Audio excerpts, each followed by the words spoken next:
Hey guys, Dissection of Violence here. We got another one for you. We got UFC 319, Plessis versus Chimaev. Let's get right into it. So one of the fights that hasn't been added yet, we're going to talk about that. Basinger, Sasu. Let me find him here. Basangur. He's 9-0. Just got signed by Dana White Contender Series this Tuesday, so yesterday. Very, very, very good fighter. Full of promise. Coming off a few KO wins. Um, man, he has an ACA experience. I think this guy's a real deal. Good takedown defense. We really haven't seen him tested yet. He's fighting Eric Nolan. Eric Nolan is definitely not proven. I would say he's a bit of a journeyman.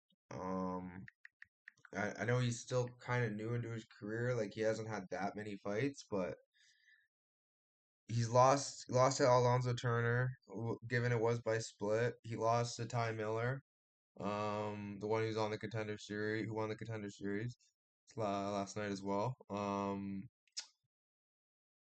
He hasn't really had that many bad losses.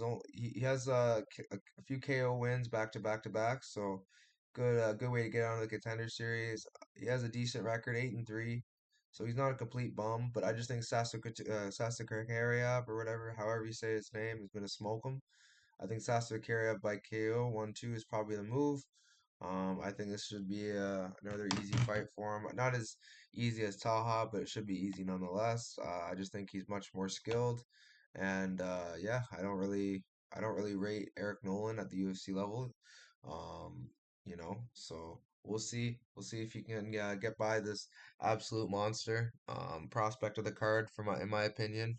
Well, one of them at least. Yeah, great fight. I know it isn't listed on Tapology yet, but you guys will find out about it soon enough. Yeah, moving on. We have Alibi Idris versus Joseph Morales. Joseph Morales is probably gonna have the advantage in slightly in experience. He's fought in the UFC level before, has some, good wins. In the Dana White Contender Series, he impressed me with his wins over um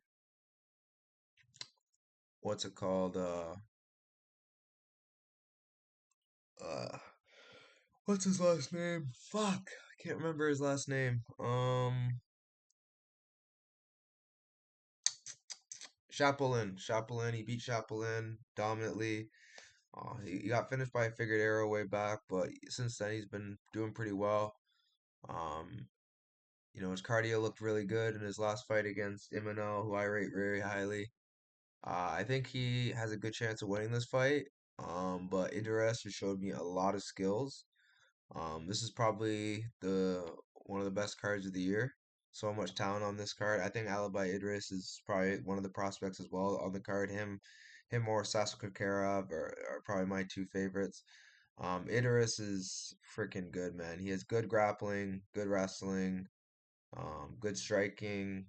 He's dangerous, very, very aggressive, looking for the KO shot, looking for a submission. I don't know how many decisions he has, but he always usually comes for a finish. Um, yeah, let me see here. All of his wins pretty much are by finish. He has a few unanimous decision wins, but even on the Ultimate Fighter, most of his wins were by finish. I'm pretty sure. So yeah, I gotta go with Alibi Idris here, but should have shown me fight again. Jose Morales is not a slouch. He showed he could hang with Imanol Rodriguez with his boxing as well as with the grappling. But the thing that worries me about this fight is Jose Morales got taken down and controlled, body lock takedown by Imanol Rodriguez for the whole round. And I think if he can outgrapple you, Alibi Idris can definitely outgrapple you. I think Idris is elite level fighter, so I'm gonna lead with Idris here. But yeah, I would not be surprised to see him somehow lose a close fight to Morales. Actually, I would be surprised because I do think Idris is better than this guy. So we'll see. Really good fight. Good fight for the UFC prelims. Really good. This is probably one of the best cards of the year, in my opinion, with all the recent additions. So, yeah, guys, Alibi Idris is my pick here, and I have him winning by submission or decision. Probably submission earlier, the or decision. I don't know. I don't know though, because this is one of those fights where Idris could win in a few different ways. So, yeah, guys, I'm just gonna go with Idris to be safe. Moving on, we have Rodrigo Cezinando versus Daniel Donchenko. I gotta go with man,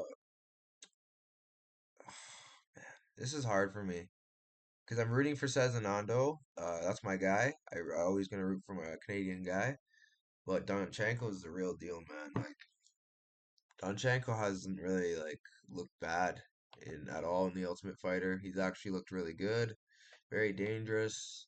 Um, his wins aren't that great. You know, he has a loss to Ulu, Zimbabwe Ulu, so he has lost before, but his win over Galindo, a jiu-jitsu guy. He has decent experience. He's super dangerous. Like elbows, knees. He trains at Tiger Muay Thai, so he's just a really aggressive guy. Um, I really like this guy, so I'm gonna lean him, Dachenko, but I'm rooting for Cezinando to just out grapple him. Because that is probably the way he's gonna win. I don't think he's gonna outstrike Donchenko. Um, yeah, I think Donchenko is just. I think his takedown defense is good enough, and I think his striking is better. So this is a pass fight for me betting wise, because obviously I'm going to be rooting for my guy Fernando. But this is a hard fight. I just don't think this is a good fight for him. But who knows? Maybe Cezinando, rises to the occasion and puts on the performance of his life. So I don't truly know how this will play out, but I'm rooting for my guy Fernando, and yeah. But yeah, the pick is going to be probably Danielle Tinchenko by KO rounds 2 or 3, in my opinion. I don't know. I don't like this fight from a betting perspective. This is too close to call. But also we haven't even got lines yet, so we don't know what to expect. So I'm gonna go with Tinchenko again by TKO or decision, but I lean TKO rounds 2, 3. Moving on, we have Karine Silva versus Diane Barbosa. Women's MMA. Don't really care too much about this fight to talk about it. Karine Silva's, got the better hands, but Diana Barbosa's got decent jiu-jitsu. I think Karine Silva's much better, in my opinion. I think she's gonna just out strike her, win top position. I think Karine Silva's just a better fighter for MMA. She's shown more in her career. She's at the Fighting Nerds now, so that's good for her. She hasn't fought since her loss to Arujo. Diane Barboza is pretty physical like Arujo, so you gotta keep that in mind. Just the only thing is Arujo's takedown defense and striking is much better than Barboza's, so I think Barboza is gonna struggle here on the feet with Karine Silva. I don't think she's has good enough boxing or striking at all.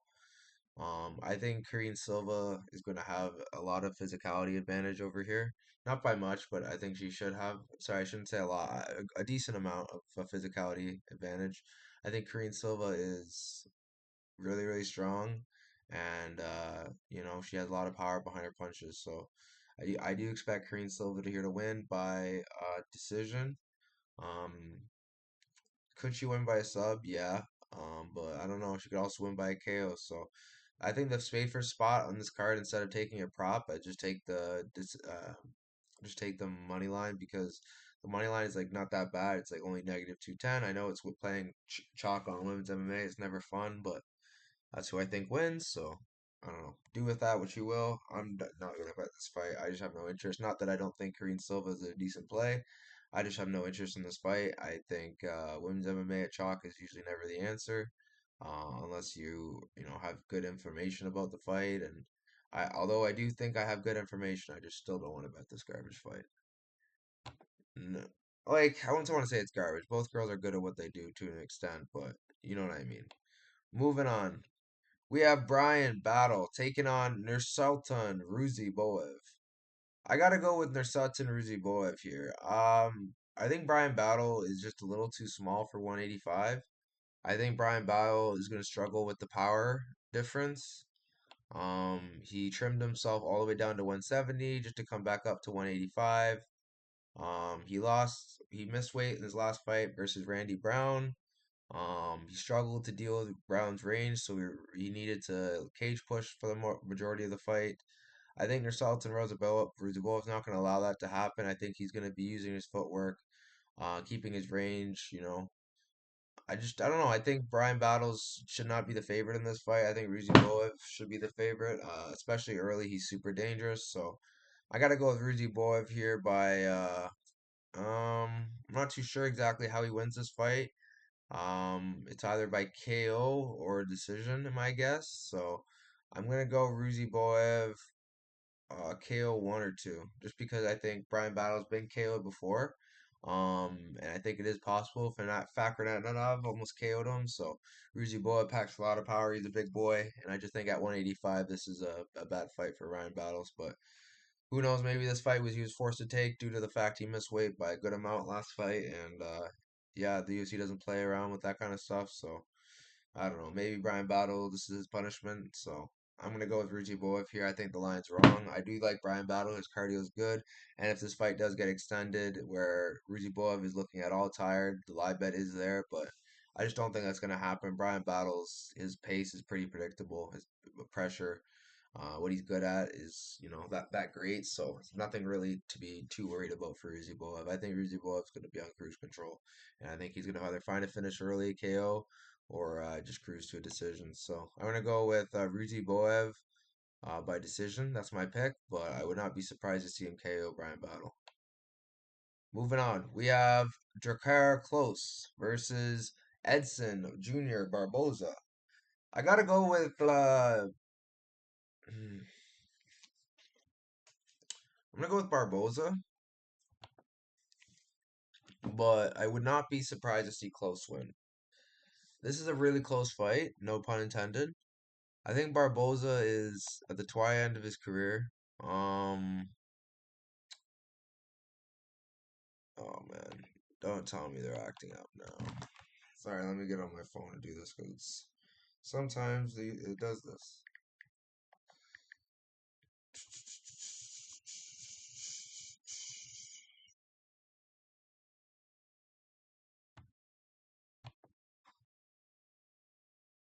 Mhm.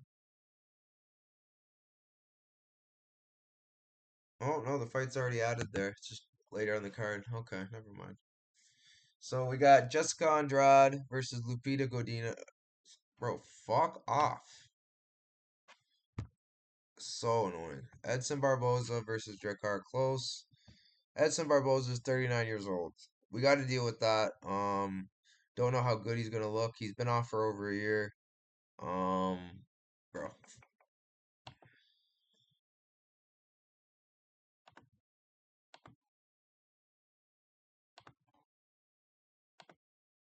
it is so annoying doing this job sometimes.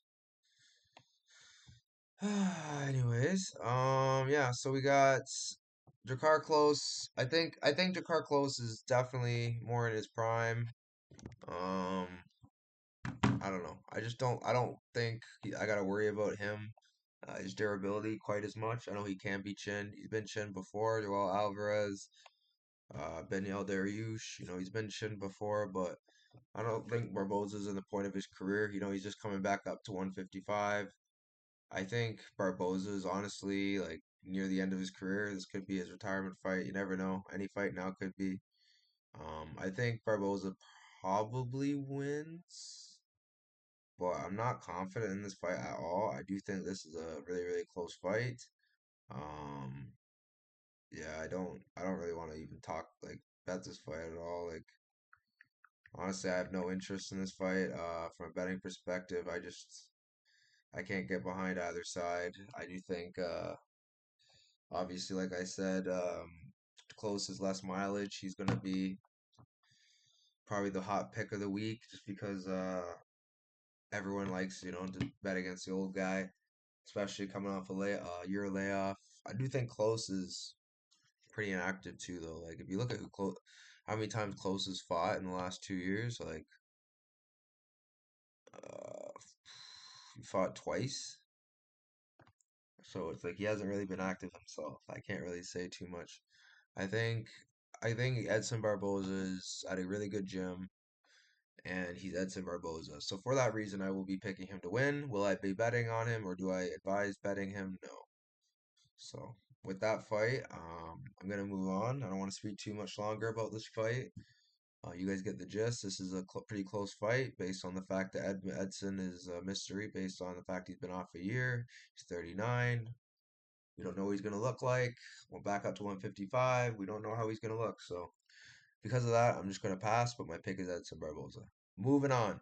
Alexander Hernandez taking on Chase Hooper. I'm going to go with the underdog and Alexander Hernandez. I just think Chase Hooper is just too one-dimensional, and that is his jiu-jitsu. And if he can't get the jiu-jitsu game going, he's going to be stuck on the feet. And I do think Hernandez is a better striker, better footwork, better game planner with his team. I just think Chase Hooper is very aggressive with his submissions. He's part of the new age of MMA. We were just hunting, hunting, hunting. And I do think that's good. He could eventually maybe break Hernandez, but I think Hernandez has been through those hard fights before. So yeah, I think he's built some resilience. I don't think he has quite as much Quinn in him as he used to. Um, he beat Kurt Hallbaugh, Austin Hubbard. Not great wins or anything, but he has some decent wins. Billy Quarantillo, not a great loss. Renato Moicano submitted him, not terrible. So, like I said, he can be finished, but as of late, I don't know. I've seen some good work out of him, so I'm gonna go with Alexander Hernandez at plus 270. I just think the odds are crazy. I think he should be maybe like even a slight favorite. I don't think Cooper is worth a favorite tag. Favorite tag against someone, at the caliber of Hernandez. I think Hernandez is gonna be able to win the positional battles in jiu-jitsu by staying on top, and I think he's gonna be able to win on the feet. So I'm gonna go Alexander Hernandez here. I do think Chase Hooper. Again, he just lacks really a process on the feet, and I do think his wrestling is not that good. So I'm gonna go with Hernandez here, and yeah, I would advise maybe taking a shot of a dog at this price. So yeah, anything past plus 200 is worth it to me. Okay, we'll move on from this fight. We have Jessica Andrade versus Lupita Godinez. Uh, this is a close fight, man. This is a weird fight. I got Loopy for the sole reason that she can mix in the two aspects of the game, grappling and striking. But Andrade is no slouch, and she's fighting someone who's also pretty small, 115er. And I think she's just gonna be able to get in Loopy's face, and that's what's my only worry. And that's why I have this fight as a pick'ems. I just think Loopy is too like she has not the greatest for ideas for game plans, and she just kind of like wings it on the go out there. Um, she gets tired with a grappling heavy game plan, so there's that. She's gonna be stuck with Andrade for the feet for at least a round, in my opinion, and that's a lot of time for Andrade to land a big shot. I don't know. This is a pass fight for me. I lean Loopy, but the value is on Andrade at big plus money, in my opinion. I think Godinez is definitely a flop at these odds. She usually sells people's parlays at these odds. I just think Andrade is much like more composed on the feet. I think she is going to be hunting Loopy down, getting in her face, and if Loopy can't get her grappling going, I think she could potentially be screwed. So I'm gonna go with Loopy. Just simple fact, she can mix up the game and win off control. But this is a close fight, and I don't want to pretend like there isn't value on Andrade when there is. So be careful betting this fight. This is it's pretty close. A lot of 50-50 fights on this card, and this is one of them. So yeah, I'm gonna go with Loopy here. She's a friend of my page, fellow Canadian. I gotta support my fellow Canadians. Yeah, guys, I'm not gonna speak too much longer about this one. This is wouldn't say it's a low level women's MMA fight, but it's not one of my favorite women's MMA fights of the year. Um, it's not bad or anything, just not one of my favorites. Moving on, we already talked about Bison Gur. Bison Gur is gonna smoke no one, in my opinion. So let's move on to Mr. Gerald Mearshart, GM3 versus Mikhail Oleksiejczuk. I think Gerald Mearshart is very, very dangerous in rounds 2 or 3, especially round 3. That's his round. I don't think Michael's going to allow him to get there. I think he hits super, super hard. He's super, super fast. And I think at this age, or this stage in Gerald's career, he's moving very, very slow. And I think Mikhail is going to take advantage of that and bomb him early. I think Mikhail Oleksiejczuk has the power to put anyone out. And I do think Gerald Mearshart can be put out in the first or second round. I lean more the first. I want to go Mikhail Oleksiejczuk round 1 KO. He's with the Fighting Nerds now. That's all I need to know. He's definitely been working on his game planning. I know he's going to come out swinging, fighting for my money. So, I wouldn't bet him just at these odds, but I do think he's going to win. I think, KO over Chidi is aging pretty well. KO'd Brundage. Sam Alvey, the Karate Combat Champion, Cedricus Dumas. The guy's got power in his hands. He's still only 30 years old. Wealth of experience. I think he has a good shot of winning this fight. So I'm gonna go with Oleksiejczuk here by KO round 1. But if this extends round 1 and goes into later rounds, I could see GM3 turning it on and potentially even melting him. But I don't know. Like I said, they're training at the he's training. Mikhail's training at the Fighting Nerds now. Who knows what supplements they got him on? He looks a lot better from what I'm gathering. Out in the cage and just in general his physique. I think Mikhail Oleksiejczuk's gonna probably run over Gerald Mearshart by KO round 1, but again, like I said, I wouldn't be surprised to see some funkiness in the later rounds. So just be careful. Don't bet too crazy on this one. Moving on, we have King Green versus Diego Ferreira. Ooh, honestly, I gotta go with Diego Ferreira, but I'm not confident at all. I think this is another coin flip fight. King Green could easily just outpoint Diego Ferreira to a decision. I don't know if Diego Ferreira is going to allow that to happen though. Diego Ferreira is pretty skilled at mixing in the takedowns, and I think he could fake low, come high like he did with Johnson. Maybe catch him with an overhand. I think Green's chin is definitely sus. I don't trust his chin. His jiu-jitsu is definitely nowhere near as good as Diego Ferreira's, but his wrestling, in my opinion, can negate that Diego's jiu-jitsu. So I don't know. I think King Green probably loses this fight, but they're two old men going at it, so I'm just staying away from this one. A lot of these fights you just want to stay away from. Too much volatility, and this is one of them. I think Diego Ferreira honestly is. I think he could finish him, but his fight probably goes the distance, given they're both old, and you know Diego Ferreira. I don't really see him normally KOing people. That Michael Johnson KO is like more like a one-off for me. I don't normally see him KOing people. I know he hurt Rebecca pretty bad, but Rebecca's a bit of a fraud himself. So it's just like I don't know, man. I think King Green's legit. He's just King Green, and if he doesn't get caught with his hands down, and if he doesn't get submitted, I don't know how this fight doesn't get close. So I'm gonna lean Ferreira. But this is a close fight, and I see a lot of people I respect betting Bobby, and I don't hate it. So just do whatever you want with this fight. I'm no interest in betting this one. Moving on, we have Tim Elliott versus Kai Asakura. I gotta go with Kai Asakura here. I think he's gonna be too big, too physical, too dangerous. I know his jiu-jitsu is nowhere near as good as Elliott's, or his wrestling, but I do think the athleticism of Asakura is gonna make up for it. I think how dangerous he is early is going to make up for it. I don't know. I think Kaya Sakura is going to win. I think the price tag is a bit ridiculous. Not much you can do with this price.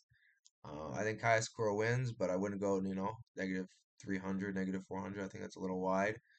I think Kaya Sakura is probably one of the fastest guys in the division. Super, super fast, especially with his knees, time counters. I think this guy has the ability to, do good things in the division. It's just such a stacked division, and he ran into a buzzsaw in his debut in Pantoja, so there's no shame in losing to the one of the greatest, if not the greatest, flyweights of all time. Kai Asakura has already TKO'd Juan Archuleta, TKO'd Yuki Matoya. Uh, TKO shoot him at Watanabe. Um, here's some up we Ogi Yakubo. He has some pretty good ones. Kyoji or Oraguchi, Manel Cap. Like he's beat some good guys. I think Tim Elliott is.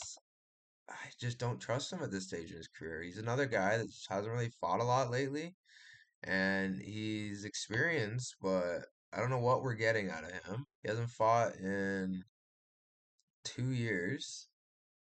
Yeah, 2 years. And I don't know. I don't know what to make of him. So I'm gonna go Kaya Sakura here by first or second round TKO. This is a show me fight for Kaya Sakura, but I do think this is one of the layups for him if he's gonna compete at the top level in the UFC. I'm sure that's why the UFC signed him, was not to fight the lower level guys, but the top guys right away. So I gotta go with Kaya Sakura here. I feel like he's gonna live up to the expectations and find a finish, find a TKO early. Yeah. Don't want to speak any longer about this one though. This one's a good one, but there's other good ones on the card to talk about. Winner Kaya Sakura, round one or round two TKO. Moving on. We have Michael Venom Page versus Jared the Killer Gorilla Cannoneer. Don't know why it took me so long to say that, but yeah, we got Michael Venom Page. He's probably gonna dance around, do his thing, do some emoting in the cage. I just think Jared Cannonier is too stoic to even get angry or lash out in the cage or do anything out of character. When Page is taunting him, I think Cannonier is going to be cool as a cucumber. That's the thing that worries me about this fight. I do think Page probably finds a KO. He's an absolute sniper, knows how to land, when to pull back, when to counter. So I do think he has a really good chance of winning on the feet by KO. But Cannonier, if he fought with any brains, he just get in the pocket, get in his face, get him down. You're the bigger man. You're you have good cardio. It's only 3 rounds. You can't let this guy just dictate the pace for the whole 3 rounds, or he's just gonna pick you apart for three, for two, at least two of those rounds. I think Michael Venom Page is probably going to find the KO just because Cannonier is 41, 42, something like that. So he's pretty much at the tail end of his career. I think Cannonier he had that win over RoboCop, but RoboCop gets tired, very tired, and that was a 5 round fight. Gave Cannonier a lot of time to get battle back and get the victory.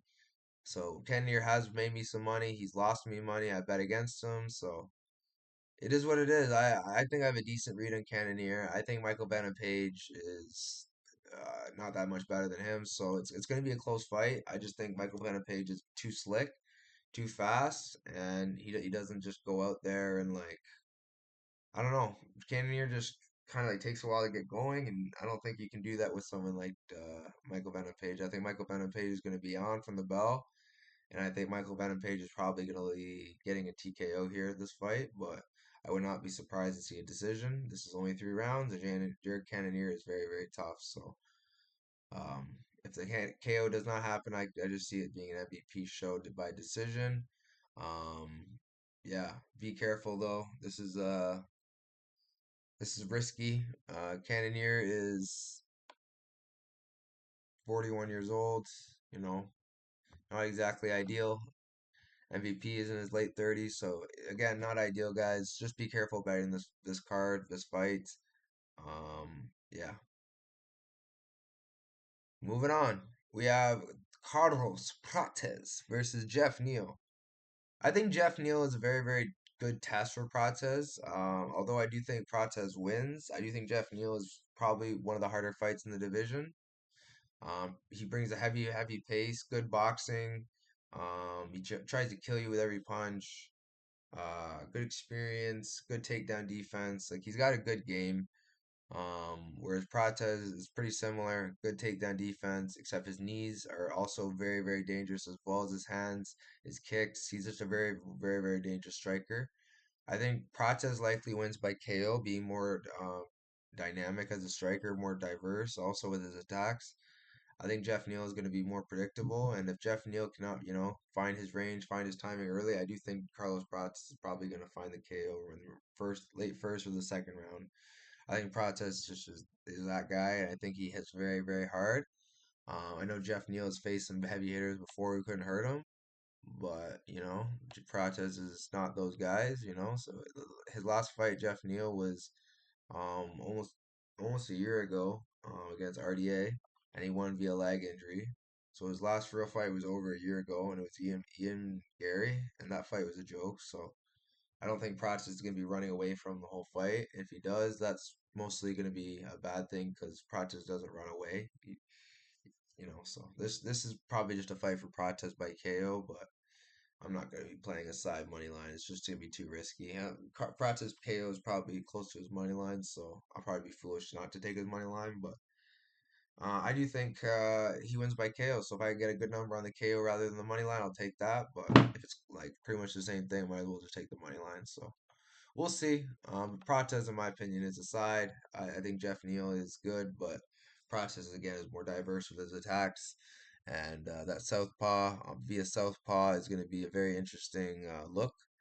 I think Prates is. I think Prates is probably going to find the KO.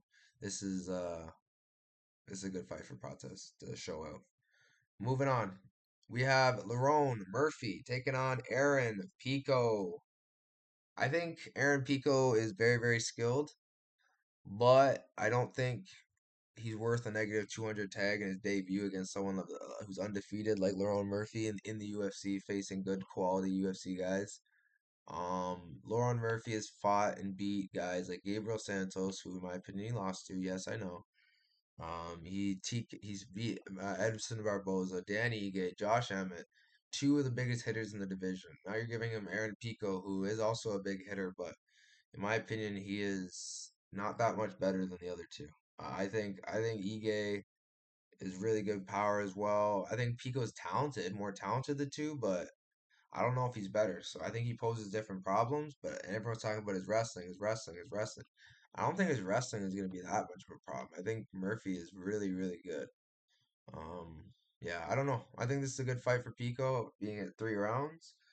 So I don't know what to think about this fight from a betting perspective, but I lean. Who do I lean? Let me see my notes. Yeah, I lean Pico, but I'm not confident. I do think this is a close fight, and I do think the odds should be a lot closer than they are. But I know a lot of people I respect are pretty heavy on Pico, so do with that what you will. I'm not touching this fight, so bet responsibly or don't bet on this fight at all, which is what I'm doing. Yeah, I just if the odds keep climbing though, I will might end up playing Murphy just because I do have this as a 50-50 fight, but you never know. I might just stay away because the UFC does really want Pico to win. I'm sure they don't like the way Lerone Murphy fights. So yeah, guys, I'm gonna move on from this one. Pico by I'm gonna go KO 1, 2, or 3. Probably most likely. Probably 1 or 2. KO 1, 2, my opinion. Okay, moving on. We have the main event of the evening. We have Dricus Duplessis versus Hamza Chimaev. I think Hamza Chimaev wins, but I'm not happy about it. I do think Duplessis is an awesome dude, great champion. Fought the who's who, beat the who's who. The problem with DDP is he's been in very bad situations against a lot less grapplers like Derek Brunson and Brad Tavares, being on top of him off a botched lateral drop. Like he's just too goofy for my likings when you're fighting someone as good as Chimaev. So if Chimaev doesn't finish him early, yes, Duplessis is a good spot to live bet, but I don't think it's even going to get there. I think Duplessis is going to get subbed or TKO'd in the first or second round. I just most likely the first because Chimaev doesn't really do anything crazy in the second. So I'm gonna go with Chimaev here just because he's a one of, if not the best round one fighters in the world. I think Duplessis is extremely skilled himself, but he lacks that aggression early that Hamza does. So if Hamza doesn't get him out of there round one, I do think Duplessis is very liable to come to take over the fight. I think Duplessis is a dog on a bone. Especially once he knows you're tired, I'm sure he's going to pour it on Chimaev. I'm really looking forward to that happening if it does.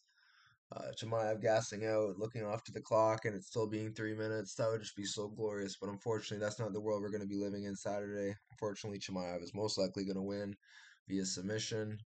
Um, Round one, in my opinion, I think he wins by sub and goes 15-0. The guy is next level when it comes to his jiu-jitsu wrestling. Top pressure, top game. I just think Chimaev is going to be too much for him early. Like he is for everybody, he's just too much. It's a common theme that people say he's too much, and I completely understand. So I'm gonna go with Hamza Chimaev here, but I'm rooting for DDP, and yeah, I don't want his reign to end. I think he's a funny champion. He's an active champion, and he's a good champion to have, good role model. So I'm gonna go GDP. I'm gonna root for DDP here, but my pick is Chimaev by submission round one. Alrighty, guys, let me give you guys my top five most confident picks, and then I'll get you guys out of here. Number one, my most confident pick of the card is, you guessed it, my number one most confident pick for Dana White Contender Series this week, Chimaev. Number two, my most confident pick is Idris. Number two, three most confident pick is Asakura. Number four, my most confident pick is Hamzat Chimaev. And then my number five most confident pick is Mikel Jacek. Alrighty, guys. Like, subscribe. You enjoy. As the WWE World. I'll catch you next time. Like, subscribe. Thanks again, guys. Peace.